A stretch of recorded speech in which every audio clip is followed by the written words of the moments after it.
ಸ್ನೇಹಿತರೆ ನಮಸ್ಕಾರ, ನಾನು ರವೀಂದ್ರ ಜೋಶಿ. ಇದು ಅಚ್ಚರಿಯ ವಿಚಾರವೂ ಅಲ್ಲ, ಆತಂಕಕಾರಿಯೂ ಅಲ್ಲ, ಅನಿರೀಕ್ಷಿತವೂ ಅಲ್ಲವೇ ಅಲ್ಲ. ಪಶ್ಚಿಮ ಬಂಗಾಳದಲ್ಲಿ ನಡೀತಾ ಇರುವಂಥ ಗಲಾಟೆ, ಸಣ್ಣ ಪುಟ್ಟ ಬೇರೆ ಬೇರೆ ರಾಜ್ಯಗಳಲ್ಲಿ ನಡೀತಾ ಇರುವಂಥ ಹಿಂಸಾಚಾರ, ಜೊತೆಗೆ ವಿಪಕ್ಷದವರ ಧೋರಣೆ, ಇವೆಲ್ಲವೂ ಕೂಡ ನಿರೀಕ್ಷಿತವೇ. ಯಾವಾಗ ವಕ್ಫ್ ಕಾಯ್ದೆ ತಿದ್ದುಪಡಿ ವಿಧೇಯಕವನ್ನು ಮಂಡನೆ ಮಾಡಿದಂಥ ಸಂದರ್ಭದಲ್ಲಿ ದೇಶಾದ್ಯಂತ ಶಾಹೀನ್ ಬಾಗ್ ಮಾಡ್ತೀನಿ ಅಂತ ಹೇಳಿದಂಥ ಜಿಹಾದಿಗಳು ಈ ರೀತಿ ಕಾಯ್ದೆ ಪಾಸ್ ಆದ ಮೇಲೆ ಸುಮ್ಮನೆ ಕೂತ್ಕೊಳ್ಳೋದಿಲ್ಲ ಅಂತ ಎಲ್ರಿಗೂ ಗೊತ್ತಿರೋ ವಿಚಾರ. ಹೀಗಾಗಿ ಅದರ ಬಗ್ಗೆ ನಾವು ಕಳವಳವನ್ನು ಪಡಬೇಕಾಗಿಲ್ಲ. ಕಳವಳ ಪಡಬೇಕಾಗಿದ್ದು ಏನಂದರೆ, ಬಾಂಗ್ಲಾದೇಶದಲ್ಲಿ ಯಾವ ರೀತಿ ಹಿಂದೂಗಳ ಮೇಲೆ ದಾಳಿ ಆಗ್ತಾ ಇದೆಯಲ್ಲ, ಅದೇ ರೀತಿಯ ದಾಳಿಯನ್ನು ಬಂಗಾಳದಲ್ಲಿ ಮಾಡ್ತಾ ಇದ್ದಾರೆ ಮಮತಾ ಬೇಗಮ್ಮು. ಅಲ್ಲಿಯ ಜಿಹಾದಿಗಳಿಗೆ ಇವರು ಪುಟವು ಕೊಡ್ತಾ ಇದ್ದಾರೆ. ಅವರು ಈ ರೀತಿಯದಾದಂಥ ಗಲಾಟೆ ಮಾಡಲಿಕ್ಕೆ ಕುಮ್ಮಕ್ಕೆ ಕೊಡ್ತಾ ಇದ್ದಾರೆ. ಅದನ್ನು ಹೇಗೆ ವಿರಮಿಸುವ ಹಾಗೆ ನೋಡ್ಕೋಬೇಕು ಅನ್ನೋದು ಈಗಿರುವಂಥ ತಕ್ಷಣದ ಆದ್ಯತೆ. ನಿನ್ನೆ ಮುಸಲ್ಮಾನ ಸಂಘಟನೆಗಳು, ಮೌಲ್ವಿಗಳು, ಮೌಲಾನಗಳು ಒಂದು ಸಭೆಯನ್ನು ಕರೆದಿದ್ದರು ದಿಲ್ಲಿಯಲ್ಲಿ. ಅದರಲ್ಲಿ ಕಾಂಗ್ರೆಸ್ಸಿನವರು ಒಂದಷ್ಟು ಜನ ಇದ್ದರು. ಅವ್ರು ಹೇಳ್ತಾರೆ, ನಾವು ಇಷ್ಟಕ್ಕೆ ಇದಕ್ಕೆ ಸುಮ್ಮನಿರೋದಿಲ್ಲ, ನಾವು ಹೋರಾಟವನ್ನು ಮಾಡ್ತೀವಿ, ಅಷ್ಟೇ ಅಲ್ಲ ಅಗತ್ಯ ಬಿದ್ದರೆ ನಮ್ಮ ಬಲಿದಾನಕ್ಕೂ ನಾವು ಸಿದ್ಧರಿದ್ದೇವೆ ಅಂತ ಈ ಮೌಲಾನಾ ಮಹಮೂದ್ ಮದನಿ ಹೇಳ್ತಾನೆ. ಆತ ಹೇಳ್ತಾನೆ, ಹಮ್ ಲಡಾಯಿ ಜಾರಿ ರಖೇಂಗೆ, जो कुर्बानी देनी है तो देने के लिए हम तैयार हैं. ಇವರು ಯುದ್ಧವನ್ನು ಚಾಲು ಇಡ್ತಾರಂತ. ಲಡಾಯಿ ಹಮ್ ಚಾಲು ರಖೇಂಗೆ, ಜಾರಿ ರಖೇಂಗೆ, ಜೋ ಕುರ್ಬಾನಿ ದೇನೆ ಹೈ ದೇನೆ ಕೆ ಲಿಯೆ ಹಮ್ ತಯಾರ್ ಹೈ. ಅಂದರೆ ಇವರು ತಮ್ಮ ತ್ಯಾಗ ಮಾಡ್ಕೊಳ್ಳಿಕ್ಕೂ ಬಲಿದಾನಕ್ಕೂ ಸಿದ್ಧರಾಗಿದ್ದಾರೆ. ನಾವು ಸ್ವಾತಂತ್ರ್ಯ ಪೂರ್ವದಲ್ಲಿಯೂ ಕೂಡ ಬಲಿದಾನ ಮಾಡಿದ್ದೇವೆ ಈ ದೇಶಕ್ಕಾಗಿ ಅಂತ ಹೇಳೋದು. ಈಗ ದೇಶಕ್ಕಾಗಿ ಮಾಡ್ತಾ ಇಲ್ಲ ಇವರು ತಮ್ಮ ಆಸ್ತಿಯನ್ನು ಉಳಿಸ್ಕೊಳ್ಳಿಕ್ಕಾಗಿ ಮಾಡ್ತಾರೆ. ಲಡನಾ ಪಡೆಂಗೆ ಅಥವಾ ಹಮ್ ಲಡೆಂಗೆ, ಹೊಡೆದಾಡೋ ಪರಿಸ್ಥಿತಿ ಬಂದರೆ ಹೊಡೆದಾಡ್ತೀವಿ. ಅದನ್ನೇ ಈಗ ಪಶ್ಚಿಮ ಬಂಗಾಳದಲ್ಲಿ ಇವ್ರು ಮಾಡ್ತಾ ಇರೋದು. ಇವ್ರ ಜೊತೆ ಇನ್ನೊಬ್ಬ ಕುಮ್ಮಕ್ಕೆ ಕೊಡ್ತಾನೆ, ಇಮ್ರಾನ್ ಮಸೂದ್ ಅಂತೇಳಿ, ಕಾಂಗ್ರೆಸ್ನವನು. ಈ ಇಮ್ರಾನ್ ಮಸೂದ್ ಹೇಳ್ತಾನೆ, ಇನ್ನು ಮುಂದೆ ನಮ್ಮ ಮುಸಲ್ಮಾನರ ಹೆಣಗಳನ್ನು ಎಲ್ಲ ಹೂಳಬೇಕು ನಾವು. ಒಂದು ವೇಳೆ ಏನಾದರೂ ಇವರು ಕಬ್ರಸ್ತಾನ್ನ ತಮ್ಮ ಸುಪರ್ದಿಗೆ ತೆಗೆದುಕೊಂಡು ಬಿಟ್ಟರೆ ನಮ್ಮ ಹೆಣಗಳನ್ನು ಹೂಳೋದೆಲ್ಲಿ, ನಾವು ಜನಾಜಾ ಕಹಾ ಲೇಕೆ ಜಾಯಂಗೆ, ಕಬ್ರಸ್ತಾನ್ ಹಿ ನಹೀ ರಹೆ ತೋ ಕೈಸಾ ಕರೆಂಗೆ, ಮಸ್ಜಿದ್ ಹಿ ನಹೀ ರಹೆ ತೋ ನಮಾಜ್ ಕೈಸಾ ಕರೆಂಗೆ. ಮಸೀದಿಗಳ ಇಲ್ಲದೆ ಹೋದ್ರೆ ನಮಾಜ್ ಎಲ್ಲಿ ಮಾಡಬೇಕು ಅಂತ. ಮೊದಲನೇದಾಗಿ ಭಾಳ ಮಜಾ ಅಂದರೆ, ಸುಪ್ರೀಂ ಕೋರ್ಟ್ನಲ್ಲಿ 1994ರಲ್ಲಿ masks are not integral part of Islam ಅಂತ ಸ್ಪಷ್ಟವಾದಂಥ ಅಬ್ಸರ್ವೇಷನ್ ಕೊಟ್ಟಿದ್ದಾವೆ, ತೀರ್ಪಿನಲ್ಲಿ ಹೇಳಿದ್ದಾವೆ. ಮಾಸ್ಕ್ ಬೇಕೇ ಇಲ್ಲ, ಇದು ಎಲ್ಲಿಯೂ ಅವರ ಕುರಾನ್ನಲ್ಲಿಯೂ ಇಸ್ಲಾಂನಲ್ಲಿಯೂ ಎಲ್ಲಿಯೂ ಉಲ್ಲೇಖ ಇಲ್ಲ. ನೀನು ಎಲ್ಲಿದೆಯಾ ಅದೇ ಜಾಗದಿಂದ ಕಾಬಾ ಕಡೆ ನೋಡಿಕೊಂಡು, ಅಂದರೆ ಮಕ್ಕಾ ಮದೀನಾ ಕಡೆ ನೋಡಿಕೊಂಡು ನಿನ್ನ ಪ್ರಾರ್ಥನೆಯನ್ನು ಸಲ್ಲಿಸುವಂಥ ಹಜರತ್ ಮೊಹಮ್ಮದ್ ಪೈಗಂಬರು ಹೇಳಿದ್ದಾರೆ. ಆದರೆ ಇವರು ದೊಡ್ಡ ದೊಡ್ಡ ಢಾಂಚಾಗಳನ್ನು ಮಾಡಿ, ದೊಡ್ಡ ದೊಡ್ಡ ಗೋಪುರಗಳನ್ನು ನಿರ್ಮಿಸಿ, ಸಾವಿರಾರು ಕೋಟಿ ರೂಪಾಯಿ ಆಸ್ತಿಗಳನ್ನ ಹೊಡ್ಕೊಂಡು ಮಸೀದಿ ಹೆಸರಿನಲ್ಲಿ ದಂಧೆ ನಡೆಸ್ತಾ ಇದ್ರು. ನರೇಂದ್ರ ಮೋದಿ ಅದಕ್ಕೆ ಕೀಲಿ ಹಾಕಿದ್ದಾರೆ. ನಿನ್ನೆ ನರೇಂದ್ರ ಮೋದಿ ಮಹಾರಾಜ ಅಗ್ರಸೇನ ವಿಮಾನ ನಿಲ್ದಾಣದ ಉದ್ಘಾಟನಾ ಕಾರ್ಯಕ್ರಮಕ್ಕೆ ಹೋಗಿದ್ರು. ಪಕ್ಕದಲ್ಲಿ ಶಂಕುಸ್ಥಾಪನೆಯನ್ನು ಮಾಡಿದರು ಹರಿಯಾಣದ ಹಿಸ್ಸಾರ್ನಲ್ಲಿ. ಅಲ್ಲಿಂದ ಅಯೋಧ್ಯೆಗೆ ಒಂದು ಫ್ಲೈಟ್ ಹಾರಲಿಕ್ಕೆ ನಿನ್ನೆ ಅವರು ಚಾಲನೆಯನ್ನು ಕೊಟ್ಟರು. ಆವಾಗ ಸ್ಪಷ್ಟವಾಗಿ ಒಂದು ಮಾತು ಹೇಳಿದರು, ಮುಸಲ್ಮಾನರ ಬಳಿ ಲಕ್ಷಾಂತರ ಹೆಕ್ಟೇರ್ ಆಸ್ತಿ ಇದೆ, ಆ ಆಸ್ತಿಯನ್ನು ಸರಿಯಾಗಿ ಪ್ರಾಮಾಣಿಕವಾಗಿ ವಿನಿಯೋಗಿಸಿದ್ದೇ ಆದರೆ ಈ ಮುಸಲ್ಮಾನ ಯುವಕರು ಪಂಚರ್ ಹಾಕಬೇಕಾದಂಥ ಅಗತ್ಯತೆ ಇರಲಿಲ್ಲ.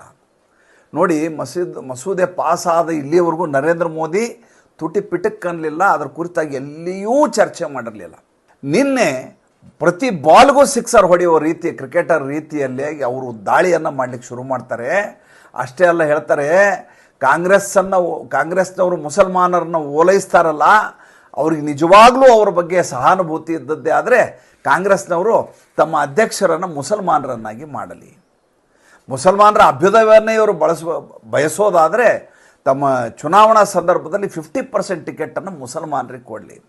ಮುಸಲ್ಮಾನರ ಹೆಸರಿನಲ್ಲಿ ಇವರು ತಮ್ಮ ರಾಜಕಾರಣವನ್ನು ಮಾಡ್ತಾ ಇದ್ದಾರೆ ವಿನಃ ಮುಸಲ್ಮಾನರ ಅಭ್ಯುದಯಕ್ಕಾಗಿ ಇವರು ಯಾವ ಕೆಲಸವನ್ನು ಮಾಡಿಲ್ಲ. ಈಗ ನಾವು ಅವರ ಕಲ್ಯಾಣಕ್ಕಾಗಿ ಕೆಲಸ ಮಾಡುವಾಗ ಈಗ ಇವರು ಕುಮ್ಮಕ್ಕು ಕೊಟ್ಟು ಅವರಿಂದ ಗಲಾಟೆ ಮಾಡಿಸ್ತಾ ಇದ್ದಾರೆ. ಮುಸಲ್ಮಾನರ ಓಲೈಕೆ ಮಾಡ್ತಾ ಹಿಂದುಳಿದ ವರ್ಗದವ್ರನ್ನ, ದಲಿತರನ್ನು, ಪರಿಶಿಷ್ಟರನ್ನು ದ್ವಿತೀಯ ದರ್ಜೆಯ ನಾಯಕರನ್ನಾಗಿ ಇವರು ಕಾಂಗ್ರೆಸ್ನವರು, ದ್ವಿತೀಯ ದರ್ಜೆಯ ಜನರನ್ನಾಗಿ ಈ ಕಾಂಗ್ರೆಸ್ನವರು ಮಾಡ್ತಾ ಇದ್ದಾರೆ. ಈಗ ಅಂಬೇಡ್ಕರ್ ಅವರ ದಿನಾಚರಣೆ, ಈ ಸಂದರ್ಭದಲ್ಲಿ ಕಾಂಗ್ರೆಸ್ಸು ಅಂಬೇಡ್ಕರ್ ಅವ್ರಿಗೆ ಏನು ಮಾಡ್ತು ಅಂತ ನರೇಂದ್ರ ಮೋದಿ ಪ್ರಸ್ತಾಪ ಮಾಡ್ತಾರೆ. ಹೇಳ್ತಾರೆ, 2 ಬಾರಿ ಕಾಂಗ್ರೆಸ್ಸು ಡಾಕ್ಟರ್ ಭೀಮರಾವ್ ಅಂಬೇಡ್ಕರ್ ಅವರು ಸೋಲಲಿಕ್ಕೆ ಕಾರಣೀಭೂತ ಆಗತ್ತೆ. ಅವ್ರನ್ನ ಪಕ್ಷದಿಂದ ಓಡಿಸೋದು ಹೇಗೆ ಅಂತ ಲೆಕ್ಕ ಹಾಕ್ತಾ ಇದ್ರು ಅವತ್ತಿನ ನಾಯಕರು.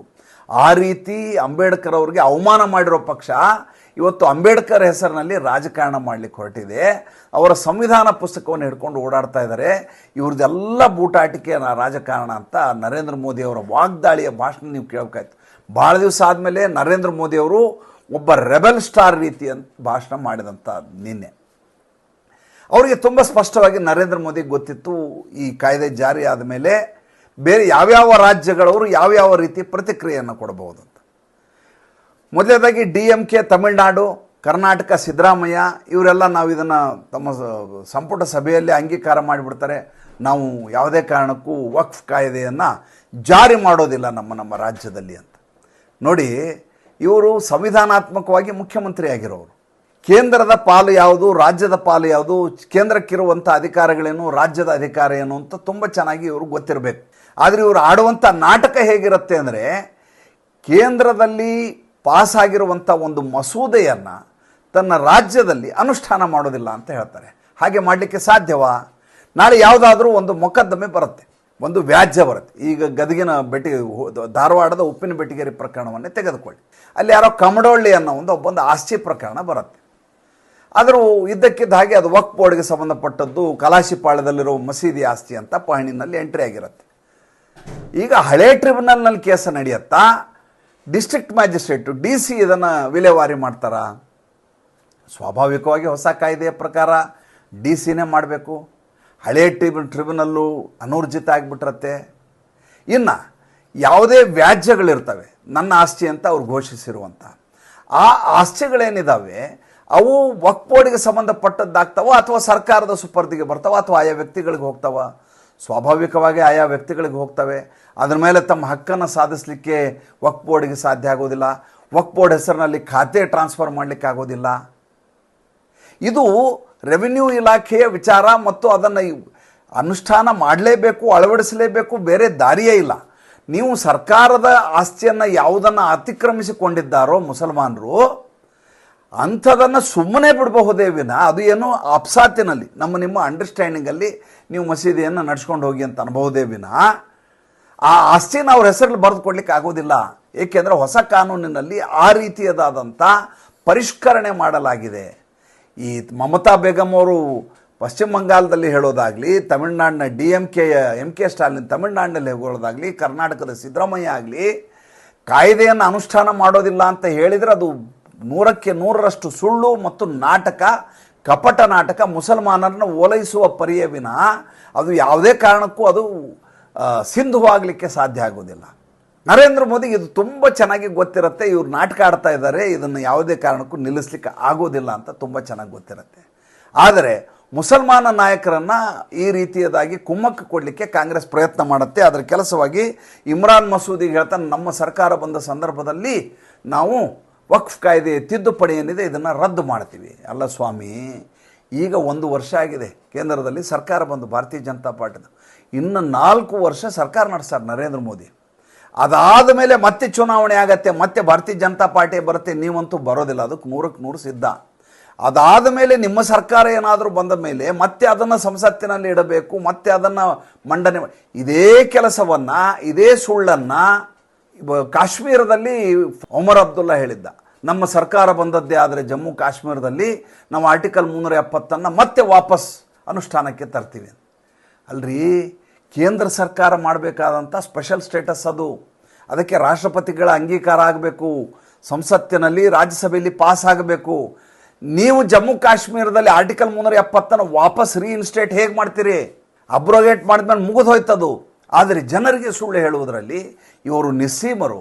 ಅದನ್ನು ಹೇಗಾದರೂ ಮಾಡಿ ಸಾಬೀತು ಮಾಡಲಿಕ್ಕೆ ಪ್ರಯತ್ನ ಮಾಡ್ತಾರೆ. ಮುಂದೆ ಇವರು ತಮ್ಮ ಊಸರವಳಿಯ ಬಣ್ಣ ಹೇಗೆ ಬದಲಿ ಮಾಡ್ತಾರೆ ಅಂತಂದರೆ, ಇದೇ ಒಮರ್ ಅಬ್ದುಲ್ಲಾ ಮೊನ್ನೆ ಮಾಧ್ಯಮದವರು ಎದುರಿಗೆ ಹೇಳ್ತಾನೆ, ಆರ್ಟಿಕಲ್ 370 ಅನ್ನೋದು ಮುಗಿದ ಅಧ್ಯಾಯ, ಅದರ ಬಗ್ಗೆ ಚರ್ಚೆ ಮಾಡೋದು ಬೇಡ ಅಂತ ಹೇಳ್ತಾನೆ. CIAಯನ್ನು ನಾನು ಜಾರಿ ಮಾಡೋದಿಲ್ಲ ಅಂತ ಮಮತಾ ಬೇಗಂ ಹೇಳಿದರು. ಯಾವುದೇ ಕಾರಣಕ್ಕೂ ನನ್ನ ರಾಜ್ಯದಲ್ಲಿ CIA ಜಾರಿ ಆಗೋದಿಲ್ಲ ಅಂತ. ಇವತ್ತು ಅತಿ ಹೆಚ್ಚು ಜನ ಮೇತಿ ಜನಾಂಗದವರು ಪಶ್ಚಿಮ ಬಂಗಾಳದಲ್ಲಿ, ತಮ್ಮ ಹೆಸರುಗಳನ್ನು ಎಂಟ್ರಿ ಮಾಡಿಸಿದ್ದಾರೆ.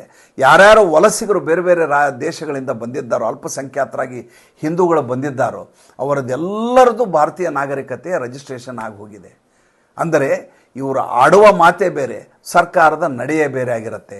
ಕೇಂದ್ರ ತೆಗೆದುಕೊಳ್ಳುವಂಥ ತೀರ್ಮಾನಗಳು, ವಿಧೇಯಕಗಳು ಅಂಗೀಕಾರ ಆದ ಮೇಲೆ, ರಾಷ್ಟ್ರಪತಿಗಳು ಸಹಿ ಹಾಕಿದ ಮೇಲೆ ಇವರು 3 ಲಗಾಟಿ ಹೊಡೆದರೂ ಕೂಡ ಅದನ್ನು ಬದಲಿಸಲಿಕ್ಕಾಗೋದಿಲ್ಲ, ಅನುಷ್ಠಾನಕ್ಕೆ ತರೋದಿಲ್ಲ ಅಂತ ಹೇಳಲಿಕ್ಕಾಗೋದಿಲ್ಲ. ನರೇಂದ್ರ ಮೋದಿಯವರು ಅದೇ ಧಾಟಿಯಲ್ಲಿ ನಿನ್ನೆ ಮಾಡಿದಂಥ ಭಾಷಣ, ಭಾಳ ದಿನಗಳ ನಂತರ ನರೇಂದ್ರ ಮೋದಿಯವರು ಅದ್ಭುತ ಭಾಷಣ ಕೇಳಿದೆ. ನಾನು ಭಾಳ ಖುಷಿಯಾಗಿದ್ದೇನೆಂದರೆ ಪಂಚರ್ ವಾಲೆಗಳ ಬಗ್ಗೆ ಮಾತಾಡಿದರು. ನಿಮ್ಮ ಇಸ್ಲಾಂನಲ್ಲಿ ಸರಿಯಾಗಿ ವಕ್ಫ್ ಆಸ್ತಿಯನ್ನು ವಿಲೇವಾರಿ ಮಾಡಿದ್ದೇ ಆಗಿದ್ದರೆ, ಅದನ್ನು ನಿರ್ಗತಿಕರಿಗೆ ಬಡವರಿಗೆ ಸರಿಯಾಗಿ ಹಂಚಿದ್ದೇ ಆಗಿದ್ದರೆ ಮುಸಲ್ಮಾನ ಯುವಕರು ಪಂಚರ್ ಹಾಕಬೇಕಾದ ಅಗತ್ಯ ಇರಲಿಲ್ಲ ಅಂತೇಳಿ. ಎಂಥ ನಿಜವಾದ ಮಾತು ರೀ, ಬೀಜ ಮಾತು. ಮತ್ತು ಮುಂದಿನ ಸಂಚಿಕೆಯಲ್ಲಿ ಮಾತಾಡ್ತೀನಿ. ಸಂಚಿಕೆ ಇಷ್ಟ ಆಗಿದ್ದರೆ ಲೈಕ್ ಮಾಡಿ, ಫಾಲೋ ಮಾಡಿ, ಶೇರ್ ಮಾಡಿ. ದಯವಿಟ್ಟು ನಮ್ಮ ಮುಕ್ತ ಪತ್ರಿಕೋದ್ಯಮಕ್ಕೆ ಆರ್ಥಿಕವಾಗಿ ಬೆಂಗಾವಲಾಗಿ ನಮಸ್ಕಾರ.